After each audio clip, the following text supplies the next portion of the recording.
কবর প্রতিদিন ডাক দিয়ে বলে আনা বাইতুদ দুধ।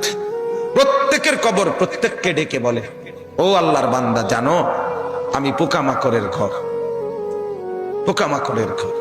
তুমি তো সেই বান্দা যে একটা মশা কানের পাশ দিয়ে উড়ে গেলে তোমার ঘুম বন্ধ হয়ে যায়, চোখ মিলে যায়।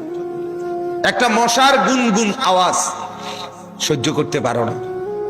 একবার কয়েল, একবার অ্যারোসোল, একবার মশারি, এরপরও তুমি চাও যে একটা মশাও যেন আমার কানের কাছে গুনগুন না করে। তো 5 ঘন্টার ঘুমের জন্য, 6 ঘন্টার ঘুমের জন্য বান্দা এই যত্ন নিলা, অনন্তকাল কিংবা বছরের পর বছর কবরের যে ঘুম দিবা, পড়ে থাকবা সেই ঘরে, পোকা মাকড়ের ঘর, সেই ঘরে তুমি ঘুমাইবা কেমনে, থাকবা? আমার বাপ, আমি থাকবো কিভাবে? আমি থাকবো কিভাবে বলে? ভাবেন, আমিও ভাবি, আপনিও ভাবেন। উসিকুম ওয়া ইয়া, আপনাকেও বলছি, আমাকেও বলছি। এই এখন ঘরে গেলে আমরা সবাই লেপ আর কম্বলের নিচেই তো শুয়ে যাব বাপ। কিন্তু একবার ভাবেন তো, যার মা কবরে, মার কবরে লেপ কম্বল আছে কিনা? যার বাপ কবরে আছে এই মুহূর্তে, বাপ আপনি ভাবেন তো। আমার এক পরিচিত মানুষ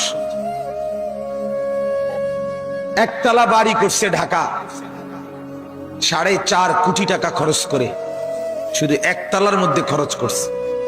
কিছুদিন আগে ইন্তেকাল করছে। ছেলেরা, তার গ্রামে জানাজা হবে পরের দিন দুপুরে। সন্তানরা ওই শেষ রাতটা হাসপাতাল থেকে লাশটা বাড়িতে আনে নাই, ওই 4.5 কোটি টাকার বিল্ডিং এ রাখে নাই, হাসপাতালেই রেখে দিছে।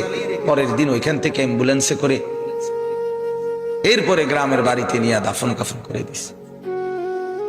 এখন এটা তো করোনার কালে নাই, এখন ইদানিং 10-15-20 দিন আগের কথা। কি সাজাইলেন, কার জন্য সাজাইলেন, কি বুঝলেন, কি ভাবলেন? আপনি ভাবেন। এজন্য কবর প্রতিদিন বলে, বান্দা তুমি কেমনে থাকবা? অগণিত পোকা মাকড়, অগণিত পোকা মাকড় তোমাকে ঘিরে ধরবে, কেমনে থাকবে? কবর বলে আনা বাইতুল ওয়াহদা, আমি একাকী ঘর, একাকী ঘর। ও আল্লাহর বান্দা, আমি একাকী, ডানে বামে কাউকে পাবা না। পৃথিবীর সবচেয়ে বড় যন্ত্রণার নাম হলো একাকিত্বের যন্ত্রণা।